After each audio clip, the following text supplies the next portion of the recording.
Курбан гаете ислам динендәге иң күркәм бәйрәмнәрнең берсе. Шушы уңайдан Мөслимнең җәмигъ мәчетендә бәйрәм намазы булды. Чара Коръән уку белән башланып китте. Районның имам мөхтәсибе Илгиз хәзрәт Соңгатуллин үтемле итеп вәгазь сөйләде. Гаиләләрегезгә, балаларыгызга, малларыгызга иминлек, бәрәкәт бирсен дигән теләкләрен җиткерде. Аллага шөкер, менә инде көтеп алган бәйрәмебез, Корбан бәйрәмнәре килеп җитте. Аллаһ Тәала шушы Корбан бәйрәмнәрен хәерле рәвештә матур итеп уздырырга Аллаһ Тәала насыйп итсен. Ошо Корбан көннәрендә күбрәк бер-беребезнең хәлләребезне белеп, бер-беребезгә бүләкләр ясап, якын, ерак туганнарыбызның хәлләрен белеп уздырырга Аллаһ Тәала насыйп итсен.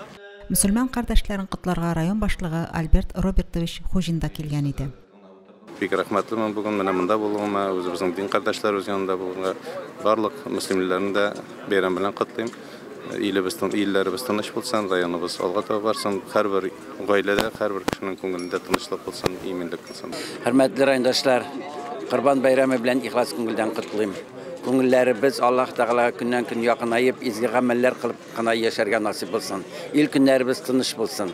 Һәм инде мөслимебезне, ватаныбызны зурлап, аның да булган матур мөмкинлекләрдән файдаланып, матур итеп, рәхәт итеп, дус тату, иманлы булып яшәргә насыйп итсен. Алда көннәребездә дә күркәм бәйрәмнәребездә очрашып, сөйләшеп торган насыйп булсын. Тыгыз рәтләргә басып, 2 рәкъәт бәйрәм намазы укылды. Соңыннан теләгән кеше мәчет алдында ачык һавада әзерләнгән чәй өстәле артына узды. Бәйрәм уңаеннан бик күпләр үз ихаталарында гаиләсе исеменнән корбан чалдыра. Агромастер җитештерү компаниясе җитәкчесе Илгиз Зәкиҗан улы Исламов гаиләсе исеменнән ел сайын корбан чалдырып, аз керемле, күп балалы, ялгызларга, мохтаҗ гаиләләргә тарата.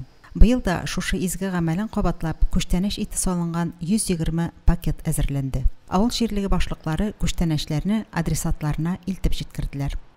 Исламовлар гаиләсе, Исламов Илгиз Зәкиянычлар һәм Кадрия Якфаровна, алар елның елына безнең үзебезнең районда үтә торган социаль проектларда бик зур ярдәм күрсәтәләр. Ул инде безнең больницага, шифаханәгә бик зур ярдәм күрсәтәләр. Өлкәннәр көнне, инвалидлар көнне һәм менә шушы изге бәйрәмебездә дә алар инде менә шундый күркәм үрнәк күрсәтеп корбан чалдыралар. Көннең икенче яртысында Кояшлы Ыкъял паркында район халкы һәм балалар өчен бәйрәм оештырылды. Бәйрәм кунаклары Илгиз хәзрәт Соңгатуллин, район башлыгы Альберт Хужин халыкны бәйрәм белән кутладылар. Мәктәпкәчә яшьтәге балалар һәм мәктәп укучылары шигырьләр сөйләделәр, Коръән укыдылар, дугалар кылдылар. Балалар өчен аерым мәйданчыкларда төрле уеннар, мастер-класслар оештырылды. Чәй өстәле әзерләнде. Бәйрәм азагында һәркем корбан итеннән пешерелгән карабыдай һәм плаудан авыз итте.